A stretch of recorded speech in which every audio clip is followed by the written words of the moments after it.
ঐতিহ্যে গৌরবে বাহাদুরাবাদ।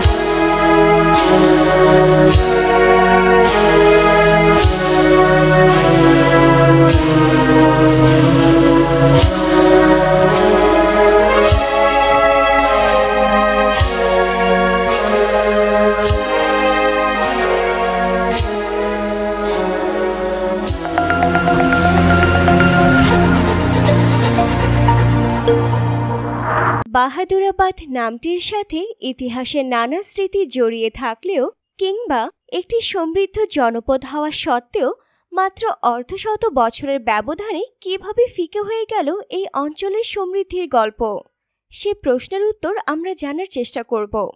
তবে তার আগে চলুন জেনে আসা যাক এই অঞ্চলের আরও কিছু হারিয়ে যাওয়া অতীতের গল্প।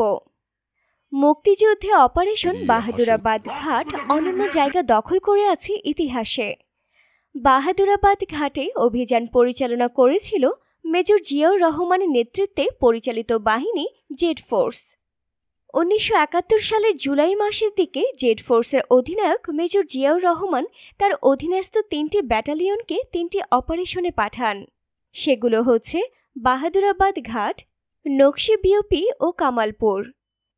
এরই প্রেক্ষিতে বাহাদুরাবাদ ঘাট অপারেশনের দায়িত্বে ন্যস্ত হয় তৃতীয় ইস্ট বেঙ্গল রেজিমেন্টের ওপর। এর অধিনায়ক ছিলেন মেজর সাফায়াত জামিল। আর এই আক্রমণে অ্যাসল্ট কমান্ডার হিসেবে দায়িত্ব পালন করেন তৃতীয় ইস্ট বেঙ্গল রেজিমেন্টের ডেল্টা কোম্পানির অধিনায়ক লেফটেন্যান্ট কর্নেল নুরুন্নবী খান বীরবিক্রম। বাহাদুরাবাদ ঘাট অভিযানে সহযোগিতা করার লক্ষ্যে ডেল্টা কোম্পানির সাথে যুক্ত হয় আরও 2টো কোম্পানি। ক্যাপ্টেন আনোয়ার হোসেনের নেতৃত্বে আলফা কোম্পানি ও ব্যাটালিয়ন কমান্ডার সাফায়াত জামিলের নেতৃত্বে ব্যাটালিয়ন হেডকোয়ার্টার কোম্পানি। আক্রমণকারী ডেল্টা কোম্পানির প্রতিরক্ষায় ছিলেন ক্যাপ্টেন আনোয়ার হোসেনের নেতৃত্বে আলফা কোম্পানি, আর আক্রমণে সহযোগিতা ও তদারকিতে দায়িত্ব পালন করেন মেজর সাফায়াত জামিলের নেতৃত্বে হেডকোয়ার্টার কোম্পানি। 1971 সালে 30শে জুলাই শুক্রবার ভারতের তেলঢালা থেকে মুক্তিযোদ্ধারা অনেক চড়াই উতরাই পেরিয়ে বাহাদুরাবাদ এলাকায় পৌঁছান।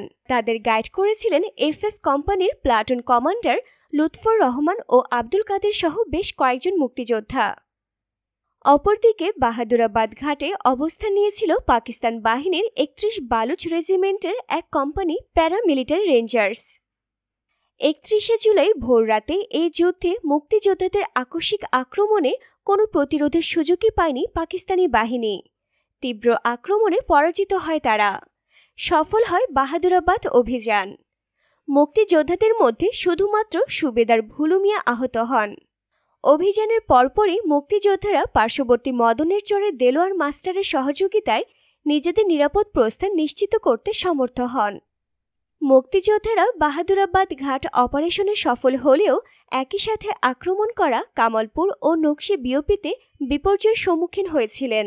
জুন মাসের 15 তারিখে অর্ডার হলো যে আমাদেরকে মুভ করতে হবে গারোপাহাড়ে এলাকা। লোকেশন দেওয়া হলো না, পুরো ব্যাটালিয়ন চলে যেতে হবে ওখানে। 17 জুন আমরা গারোপাহাড়ে মুভ করলাম। ওখানে গারোপাহাড়ে তেলডালা নামক একটা জায়গা, সেখানে একটা আমাদের আইনে আনলো, আইনে ওখানে ক্যাম্প স্থাপন হলো। ওখানে একটা ব্রিগেড রয়েছিল, 3টা বেঙ্গল রেজিমেন্ট নিয়ে একটা ব্রিগেড গঠন হলো। এটা রেগুলার ব্রিগেড, মানে ইনফ্যান্ট্রি ব্রিগেড, কনভেনশনাল ব্রিগেড গঠন। জুলাই মাসের 7 তারিখে বোধহয় 7 তারিখে মেজর জিয়া এসে আমাদের ব্রিগেড কমান্ডারের দায়িত্ব নিল। তখন আমাদের এই ব্রিগেডের নাম ছিল 1 ইবি ব্রিগেড। এরপরে লাস্টে যায় এটার নাম আছে জেড ফোর্স। যাই হোক, এখানে আসলো। এখানে এরপরে আমাদের ট্রেনিং হলো। এসিড টেস্ট হিসেবে আমাদের 3 ব্যাটালিয়নের 3টে অপারেশন দেওয়া হলো জুলাই মাসে। ফার্স্ট বেঙ্গলকে দেওয়া হলো কামালপুর বিওপি অ্যাটাক, আর 3rd বেঙ্গল বাহাদুরাবাদ ঘাট অপারেশন, আর 8 বেঙ্গল হলো নকশি বিওপি অপারেশন। তো বাহাদুরাবাদ ঘাটের অপারেশন 3rd বেঙ্গলের অ্যাসল্ট কোম্পানি ছিল আমার কোম্পানি, ডেল্টা কোম্পানি।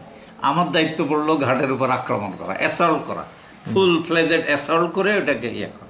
আমার সাথে শাবাজ জামিল স্যার, উনি রিয়ারের কমান্ডার, আমি হলাম অ্যাসল্ট পার্টি কমান্ডার। ওই যে 16টা নৌকার কথা, 16টা নৌকায় যাইয়া ওখানে থামলাম, সব ইনফরমেশান নিলাম। ওখানে ওই মাছ ধরতেছিল, ওই যে গ্রামের লোকেরা টর্চ মারিয়া ওই যে টেটা মারিয়া মাছ ধরে, বস লোক পাঠাইয়া ওই এলাকার ওই যে গাইড ছিল আমাদের, ওখানে কোম্পানি ছিল একটা, ফ্রিডম ফাইটার কোম্পানি 11 নম্বর সেক্টর, ওগুলোর সাথে নিয়েছিলাম। ওরা কয়েকজন ছিল, ওরা সব খবর দিল। ওরা যায় ওদের সাথে লোকাল তো, ওরা যায় আলাপ সালাপ করে আসলো, পরে ওগুলো রাজি করাইলো। ওরা একটা সিগন্যাল দিবে আমাদের টর্চে, ওই সিগন্যাল পাইলে মানে ক্লিয়ার, আমরা এখন নৌকা বেড়াইতে পারি আর কি। ওরা সব খবর নিবে ঘাটের, ওরা পাকিস্তানিরা কোথায় আছে না আছে, ওদের কী খবর এগুলো নিয়ে যদি নিরাপদ মনে করে তখন ওরা টর্চে সিগন্যাল দিবে, আমরা যাই নৌকা ভিড়ে আর নাইমা যাবো পড়তে, এই আর কি। তারপরে তো ওখানে নাইমা পড়লাম, আমরা নাইমা পড়লাম। এরপরে ওখানে একটা মাদ্রাসা ঘর ছিল ঘাটের পাশে, ওই নদীর দুই পাড়ের প্রোটেকশনে পাকিস্তানের যদি আমাদের আসে রিয়াদ থেকে আমাদের গানবোটে অ্যাটাক করে তাহলে তো আমাদের বিপদ, আমরা বেরোতে পারবো না। তো এই জন্য ওই নদীর মোহনায় ওখানে ঘাটের প্রোটেকশনে ছিল আলফা কোম্পানি, ওই যে ক্যাপ্টেন আনোয়ারের কোম্পানি, এই কোম্পানি, আর আমার ডি কোম্পানি। আমি অ্যাসল্টে চলে গেছি, আর ব্যাটালিয়ন হেডকোয়ার্টার কোম্পানি নিয়ে ও মাদ্রাসা ঘরে মাঝামাঝি অবস্থানে সবাদ যাবে আমার মানে প্রোটেকশানে, আর আমার রিয়ার প্রোটেকশানে যাবে। আর রিইনফোর্সমেন্ট লাগলে রিইনফোর্সমেন্ট, মোটর ফায়ার লাগলে মোটর ফায়ার দেবে, কাভারিং ফায়ার উনি কাভারিং ফায়ার দেবে আমার অপারেশন, আর রিইনফোর্সমেন্ট লাগলে আমার এখান থেকে উনি রিইনফোর্সমেন্ট পাঠাবে। এই হলো সিদ্ধান্ত। অ্যাটাক ওয়াজ 4 আপ, মানে 4টা প্লাটুনে, রিয়ার কোনো প্লাটুন নেই, 4টা প্লাটুনে 4টা এইভাবে ফ্রন্টাল অ্যাটাক আমরা করলাম। ওরা ছিল ট্রেনের ওয়াগনে রাত্রে রেস্টে ছিল। আর দিনের বেলায় দুপুরে ওরা বড়খানা খাইয়ে আসছে, ওই যে দেওয়ানগঞ্জ সুগার মিলে, ওখানে বড়খানা ওদের বড় অফিসাররা কে গেছিলো, ওখানে জেয়াপত ছিল, ওরা খাইয়া দেয় আইসা সব ঘুবে আর কি, ওয়াগনে ওই ওয়াগনে ওদের রাত্রে থাকতো, ওরা ওখানেই ওদের থাকার ব্যবস্থা ছিল, খাওয়ার হয়েছে। ওই দিনের বেলায় ডিউটি করতো, রাত্রে যাদের ডিউটিতে থাকতো, আর বাকিরা সবাই ঘুমাইতো ওয়াগনে। এই সব ওয়াগনে রকেট লঞ্চার, এই রকেট লঞ্চারের সব জায়গায় খেতে 15 ফিট 20 ফুট দিছে রেল লাইন, তো মুসা তো দুই পাশের মাঠ থেকে, ধান ক্ষেতের মাঠ, পাট ক্ষেতের মাঠ থেকে তো অনেক উঁচা। এই সব জায়গায় পড়ছে ফটাফট রকেট লঞ্চারের গতিতে। তারপরে টাওয়ার লাইট ছিল, সার্চ লাইট ছিল টাওয়ার, ওইটাও গুলি করে, জেনারেটরের রুম ছিল একটা ওই ট্রেনের ওয়াগন, ওই জেনারেটর রুম, এটা গুলি করে ওই লাইটও অফ করে দিছে রকেট লঞ্চার দিয়ে।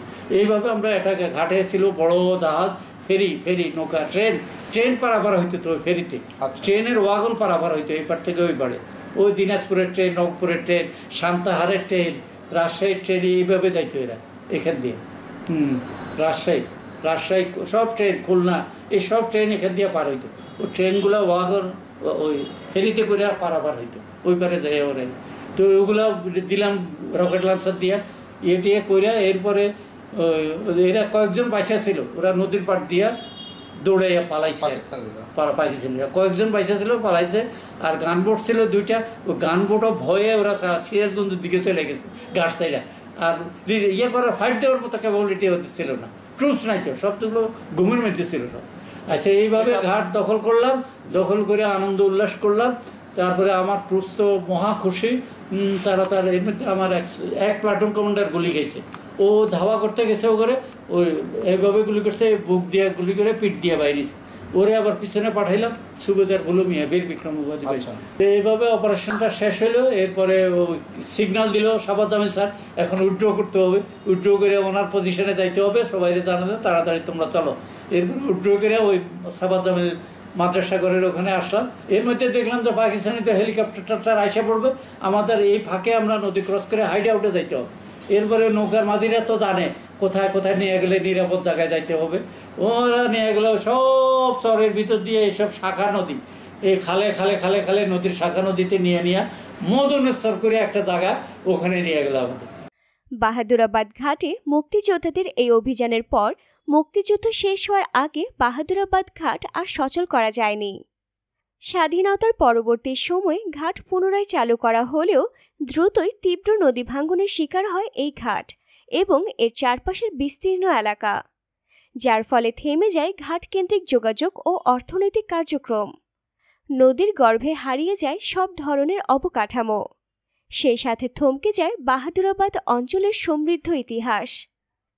পরবর্তীকালে বাহাদুরাবাদ থেকে স্থানান্তরিত হয়ে ঘাটটি আরও কিছুদিন সচল থাকলেও যমুনা নদীতে সেতু হওয়ার পর ঘাটটি গুরুত্ব হারিয়ে ফেলে। বাহাদুরাবাদ অঞ্চলের থমকে যাওয়ার আরও বেশ কিছু কারণ থাকলেও প্রধান কারণটিই ছিল নদী ভাঙন। যেহেতু এই অঞ্চলের অর্থনীতি বিস্তীর্ণ হয়েছিল ঘাট কেন্দ্রিক, তাই ঘাটটি নদী ভাঙনের শিকার হওয়ায় এই অঞ্চল গুরুত্ব হারায়। ফলে রাতারাতি একটি সমৃদ্ধ জনপদ থেকে নদী ভাঙন কবলিত চরাঞ্চলে পরিণত হয় এই অঞ্চল। তবে নদী ভাঙনে অর্থনৈতিক ও ভূরাজনৈতিকভাবে ভীষণভাবে ক্ষতিগ্রস্ত হলেও ক্রীড়া ও সাংস্কৃতিক চর্চায় সুনাম কুড়িয়েছিল বেশ অনেক দিন। বাহাদুরাবাদের আরেকটি গর্ব করার মতো অতীত ছিল ক্রীড়াক্ষেত্রে অসাধারণ নৈপুণ্য, কিন্তু পরিচর্যার অভাব, অনাগ্রহ আর নানা কারণে হারিয়ে যেতে বসেছে সেই সব ঐতিহ্য। বাহাদুরাবাদ নামটির সাথে যেখানে মিশেছিল এককালের ইতিহাস, সমৃদ্ধি আর কোলাহল, আজ সবই থমকে গেছে।